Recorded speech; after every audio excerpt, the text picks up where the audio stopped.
Most welcome everyone. कैसे हैं आप लोग? स्वस्थ हैं और मस्त हैं। आशा है कि केमिस्ट्री पढ़ने में मजा आ रहा होगा।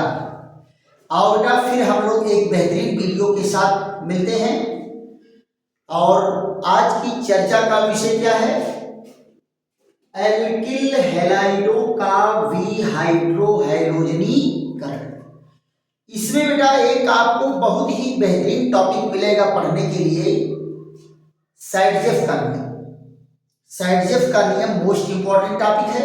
इस पर हम लोग बेहतरीन ढंग से चर्चा करेंगे और बोर्ड के लिए खूब जम के तैयारी करेंगे, है ना? तो पहले हमारी आपकी चर्चा क्या होगी? विहाइड्रोहैलोजनीकरण। देखो बेटा, नाम ही आपको पता चल रहा है कि हाइड्रोजन और हैलोजन निकलेगा। ये क्या है? निराकरण अभिक्रिया की एक अभिक्रिया है जिसमें निकटवर्ती दो कार्बन परमाणुओं से, एक कार्बन परमाणु से एक हाइड्रोजन और दूसरे कार्बन परमाणु से halogen. Halogen means chlorine, bromine, iodine में से कोई एक रहेगा और ये दोनों निकलेंगे और कार्बन कार्बन के बीच में डबल बॉन्ड बनेगा। तो इस अभिक्रिया को क्या कहेंगे? विहाइड्रोहैलोजनीकरण। अंग्रेजी में क्या कहते हैं बेटा? इंग्लिश में इसको कहते हैं डीहाइड्रोहैलोजिनेशन रिएक्शन। क्या कहते हैं बेटा? Dehydrohalogenation reaction. Dehydrohalogenation reaction of alkyl halide. Dehydrohalogenation reaction of alkyl halide. ये बेटा, इसमें क्या करेंगे? एल्किल हैलाइड को क्षारीय एथिल अल्कोहल, क्षारीय एथिल अल्कोहल के साथ गर्म करते हैं तो एल्कीन प्राप्त होता है। जरा इनको देख लेते हैं, इनको डिफिनीशन का। क्या करेंगे? जब एल्किल हैलाइड को, एल्किल हैलाइड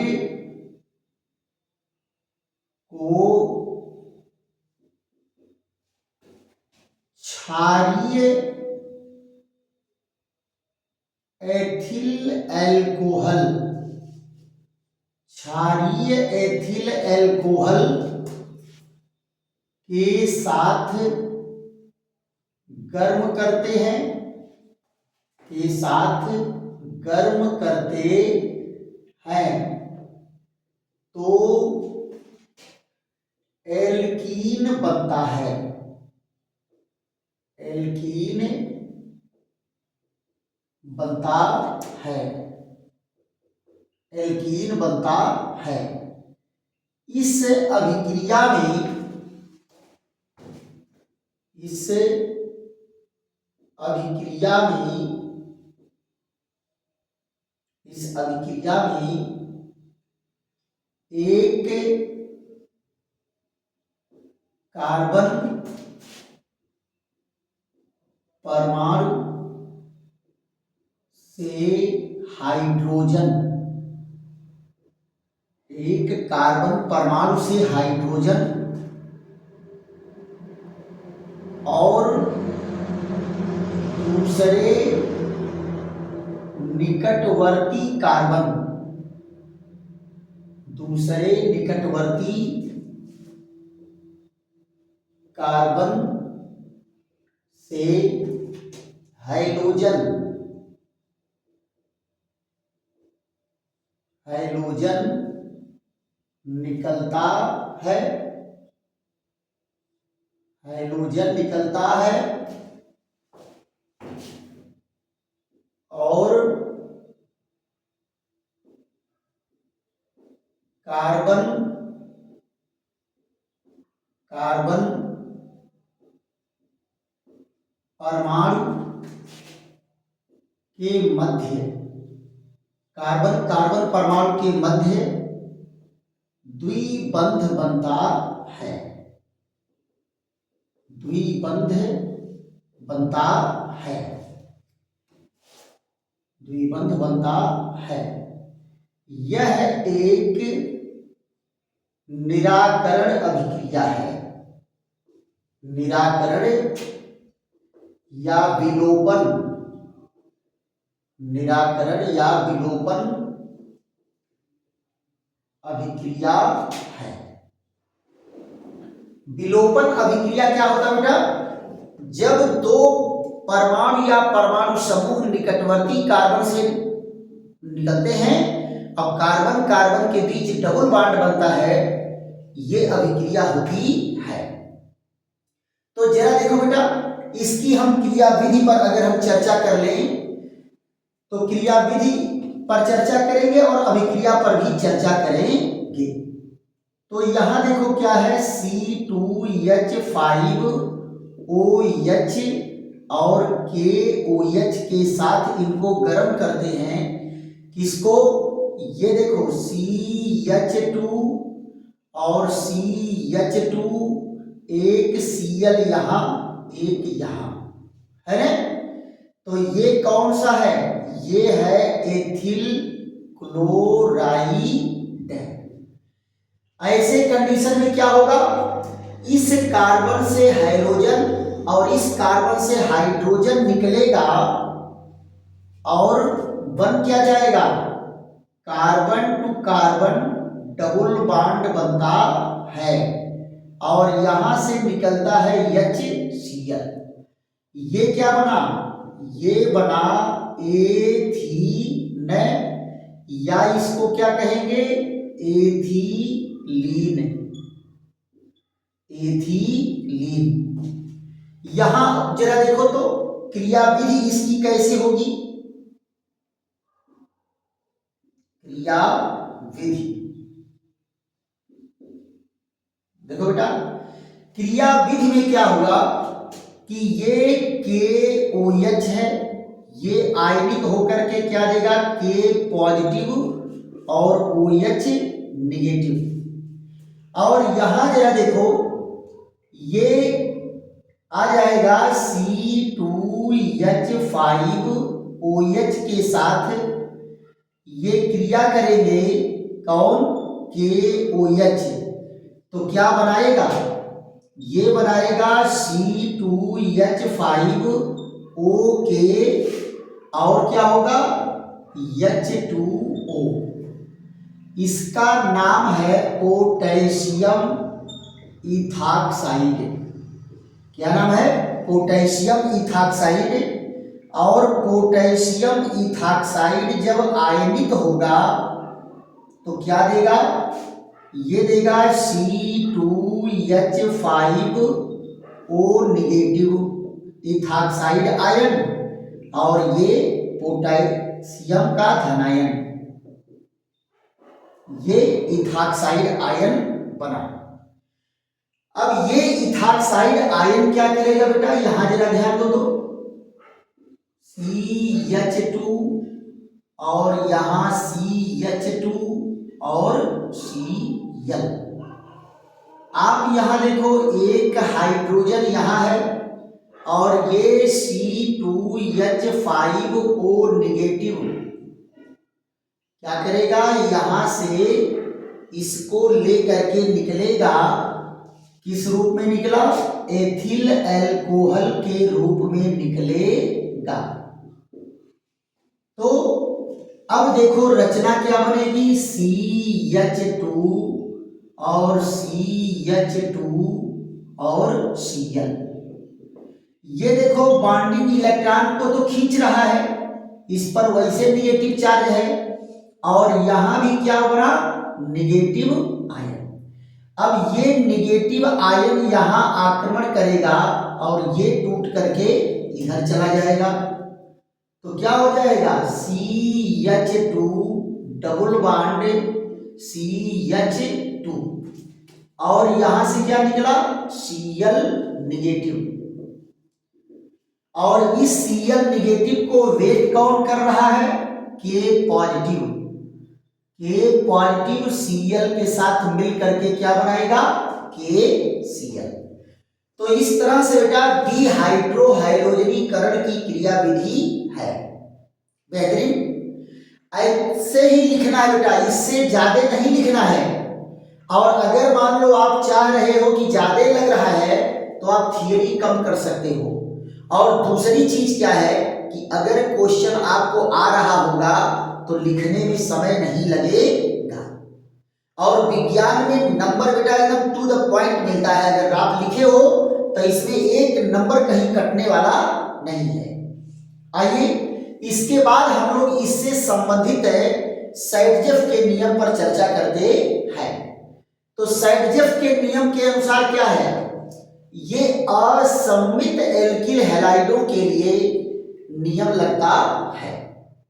असममित एल्किल हैलाइड मतलब क्या है कि जिस कार्बन पर हाइड्रोजन लगा है उसके दोनों ओर के कार्बन एक समान न हो। यानी किसी कार्बन पर ज्यादा हाइड्रोजन हो तो किसी कार्बन पर कम हाइड्रोजन हो। तो इसमें क्या कहा गया है कि हाइड्रोजन उस कार्बन परमाणु से निकलेगा जिस पर हाइड्रोजन परमाणुओं की संख्या सबसे कम होगी। क्लियर?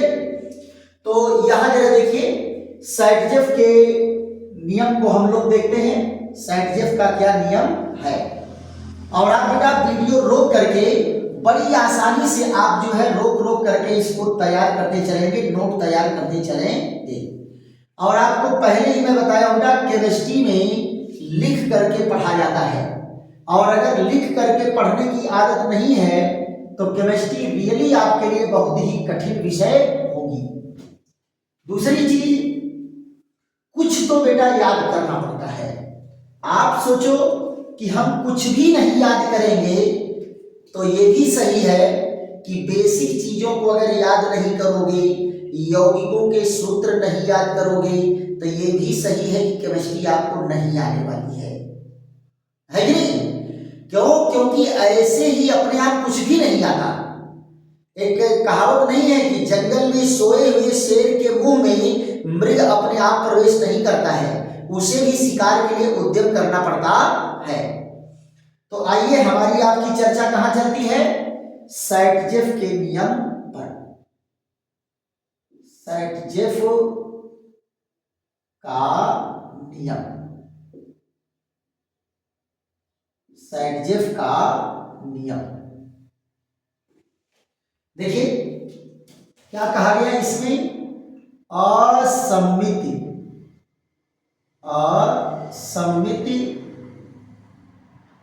एल्किल हैलाइडों में, असममित एल्किल हैलाइडों में विहाइड्रोहाइलोजनीकरण की क्रिया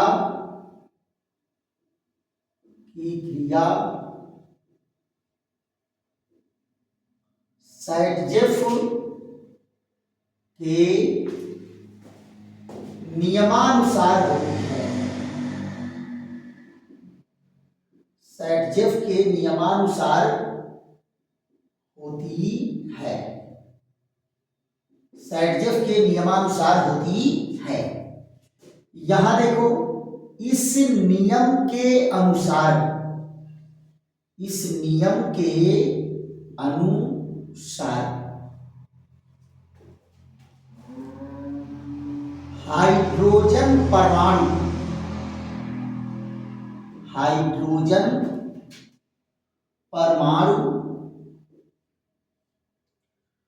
उस कार्बन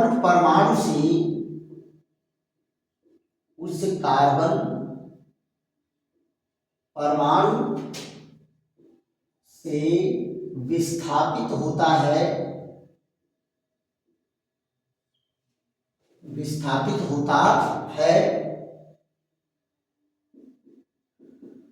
होता है जिस पर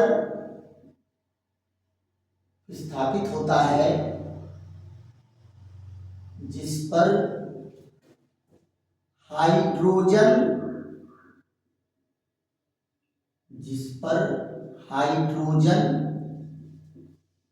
परमाणु सबसे कम हो, सबसे कम हो। क्या कहे बेटा, हाइड्रोजन हाइड्रोजन दोनों भी स्थापित होना है, लेकिन हाइड्रोजन उस कार्बन से भी स्थापित होगा जिस पर हाइड्रोजन परमाणु की संख्या सबसे कम हो। क्या कहे, हाइड्रोजन उस कार्बन परमाणु से विस्थापित होता है जिस पर हाइड्रोजन परमाणु सबसे कम हो। यह नियम क्या है, सैटजेफ का नियम है।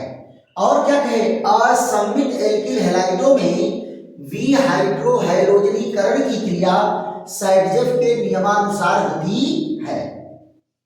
यहां जरा देखो, इसका हम लोग एग्जांपल लेकर के देखते हैं। जैसे असममित एल्किल हैलाइड CH3 CH2 और CHCl और CH3। यहां जरा देखो, ये कौन है, C2H5OH और KOH। अब आप जरा देखो, इस पर जो है 3 का हाइड्रोजन है, इस पर 2 हाइड्रोजन है, तो यहां से हाइड्रोजन ज्यादा निकलेगा। यहां देखो, इसको इस रूप में भी लिख सकते हैं CH2H, और इसको इस रूप में लिख सकते हैं एक H इधर। अब देखो, इधर से भी हाइड्रोजन निकलेगा, इधर से भी निकलेगा, लेकिन CH3 CH double bond CH और CH3। और अगर इस वाले कार्बन से निकलेगा तो इसका स्ट्रक्चर इस तरह से होगा, ये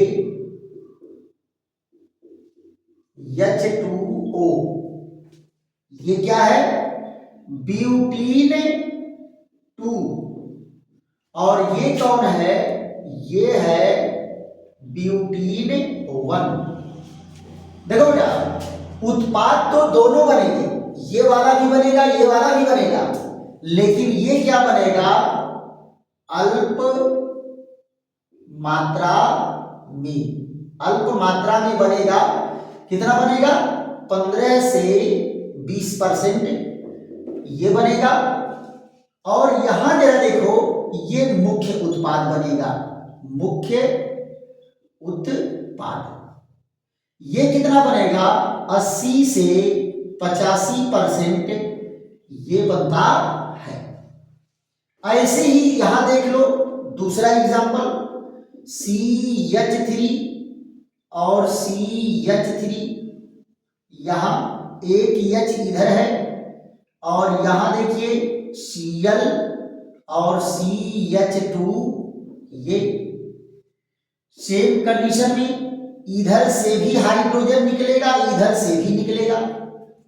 तो आप यहां जरा देखो, ये बना CH3 और डबल बॉन्ड CH और CH3। दूसरा क्या होगा, CH3 CH और CH2 CH इधर डबल बॉन्ड और CH2। आप यहां जरा देखो, 1 2 3 4, 2 मेथिल ब्यूटीन 2, और यहां क्या है, 1 2 3 4, ये क्या होगा, 3 मेथिल ब्यूटीन 1। ये क्या बनेगा, अल्प मात्रा में ये बनेगा। और मुख्य उत्पाद कौन होगा, ये मुख्य उत्पाद राइट। आप जरा बताओ आखिर ऐसा होता क्यों है? इसको क्या कहेंगे? सैटजेफ के नियमानुसार, सैटजेफ के नियमानुसार, सैटजेफ के नियमानुसार ये आखिर ऐसा होता क्यों है? आप देखो यहां से जब निकलेगा हाइड्रोजन तो यहां क्या बनेगा? सेकेंडरी कार्बोनियम आयन बनेगा। और यहां से निकलेगा तो प्राइमरी कार्बोनियम आयन बनेगा। यहां से निकला तो टर्शियरी कार्बोनियम आयन बना, यहां से निकला तो प्राइमरी बना। और कार्बोनियम आयन के अस्थायित्व पर निर्भर करता है। तो क्या कहेंगे? यह अभिक्रिया, यह अभिक्रिया कार्बोनियम आयनों के अस्थायित्व पर निर्भर करता है। किस पर निर्भर करता है? अस्थायित्व पर निर्भर करता है। अब जरा देखो कार्बोनियम आयन का अस्थायित्व क्या है बेटा? अस्थायित्व का क्रम देख लेते हैं। ये जरा देखो, ये कार्बोनियम आयन है, यहां पर टर्शियरी कार्बोनियम आयन। कैसा कार्बोनियम आयन? टर्शियरी। ये कार्बोनियम आयन कौन है? सेकेंडरी कार्बोनियम आयन है, सेकेंडरी कार्बोनियम आयन। यहां देखो ये कार्बोनियम आयन कौन है? प्राइमरी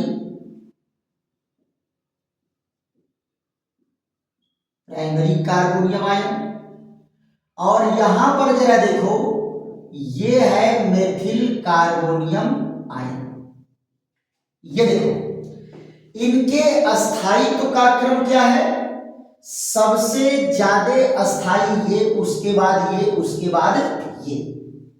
ये कौन है? Primary carbonium ion. और ये कौन है? Methyl carbonium ion, methyl carbonium ion. ये क्या बेटा? अस्थायित्व का क्रम है, अस्थायित्व का क्रम, अस्थायित्व का क्रम है। तो जो कार्बोनियम आयन ज्यादा अस्थायी होगा उसी के उत्पाद ज्यादा बनेंगे। तो सैटजेफ का नियम किसके पर आधारित है? कार्बोनियम आयन के अस्थायित्व पर आधारित है। तो ये बेटा बहुत ही बेहतरीन टॉपिक है, बोर्ड में खूब क्वेश्चन यहां से उठाते हैं। क्लियर? तो आशा है कि आप लोगों को पूरा समझ में आया होगा। इसका स्क्रीनशॉट लेकर के नोट कर सकते हैं, वीडियो रोक करके नोट कर सकते हैं। और बेटा समझ में आया है तो खूब दोस्तों मित्रों को बताओ कि खूब जम के केमिस्ट्री पढ़ाई जा रही है। कहाँ? राधेश्याम केमिस्ट्री वाले चैनल पर। लाइक करो, शेयर करो, सब्सक्राइब करो, दोस्तों मित्रों को भी बताओ। फिर ऐसे ही बेहतरीन वीडियो के साथ हमारी आपकी मुलाकात होगी। और कहीं पर बेटा प्रॉब्लम आ रहा हो तो आप कमेंट भी करो कि सर यहाँ समझ में नहीं आ रहा है, तो और बेहतरीन ढंग से आपको दिया जाएगा। चलिए फिर ऐसे ही बेहतरीन वीडियो के साथ मिलते हैं। तब तक के लिए विश्राम। थैंक यू, धन्यवाद।